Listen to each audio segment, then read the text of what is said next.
Join me as I read Matthew chapter 17, verses 14 to 27. When they came to the crowd, a man approached Jesus and knelt before him. "Lord, have mercy on my son," he said. "He has seizures and is suffering greatly. He often falls into the fire or into the water. I brought him to your disciples, but they could not heal him."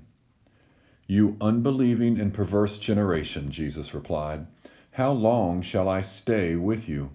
How long shall I put up with you? Bring the boy here to me." Jesus rebuked the demon, and it came out of the boy, and he was healed at that moment. Then the disciples came to Jesus in private and asked, "Why couldn't we drive it out?" And he replied, "Because you have so little faith.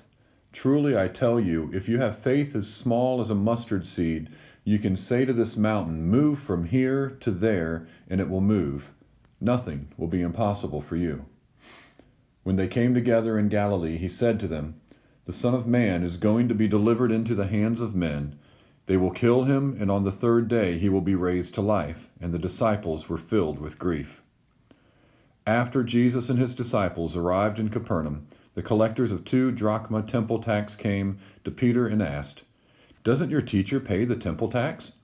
"Yes, he does," he replied. When Peter came into the house, Jesus was the first to speak. "What do you think, Simon?" he asked. "From whom do the kings of the earth collect duty and taxes? From their own children or from others?" "From others," Peter answered. "Then the children are exempt," Jesus said to him. "But so that we may not cause offense, go to the lake and throw out your line. Take the first catch you find, open its mouth, and you will find a 4 drachma coin.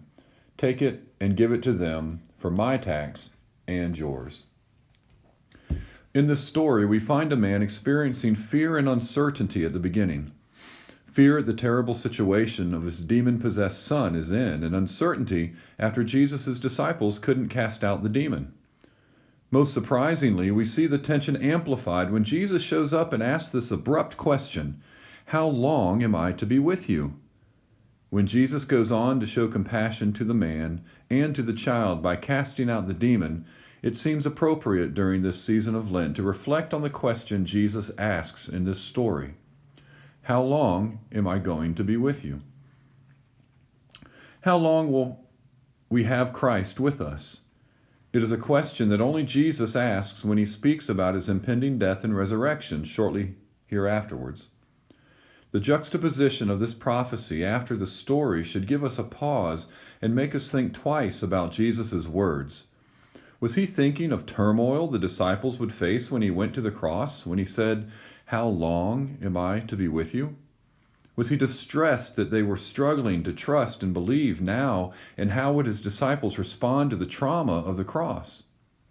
Perhaps the distress is this reason for his abrupt response, for if there is anything this story of Jesus makes plain, it's that God has little tolerance for things that separate their creation from their God. How long will Christ be with us? It's a question that is deeply appropriate to ask during this season of Lent. For just as this story demonstrates, we see only in a mirror dimly, referenced 1 Corinthians 13:12. We may, like the man in the story, desire healing and seek Christ, and find ourselves in a place where we either struggle to trust God or where we find God radically silent. Lent reminds us of many things, but perhaps one of the most powerful reminders is how important it is to read the whole story. For if we are to end the story only at Jesus' question of how long am I to be with you, or at the disciples' failure to heal the man's son, we would entirely miss the compassion that Jesus shows to the man and his son. More importantly, if we were to end our reflections on the story of Jesus at his question, "How long am I to be with you?" we would entirely miss the radical, surprising, and staggering answer to this very question that Jesus gives his disciples and to all creation when he says at his resurrection, "Behold, I am with you always, even to the end of the age." Dear Heavenly Father, in the midst of this season of Lent, we thank you for the story of Jesus. We thank you that you do not simply ask, "How long am I to be with you?" but you answered that question, "Behold, I am with you always, even to the end of the age." Thank you for being with us, God. We confess that sometimes we do not believe or trust in this promise, but we thank you that in this is not the end of the story. We thank you that we can trust you, no matter our belief or unbelief, that you are with us always, and that this Resurrection Sunday is coming very, very soon. God bless you.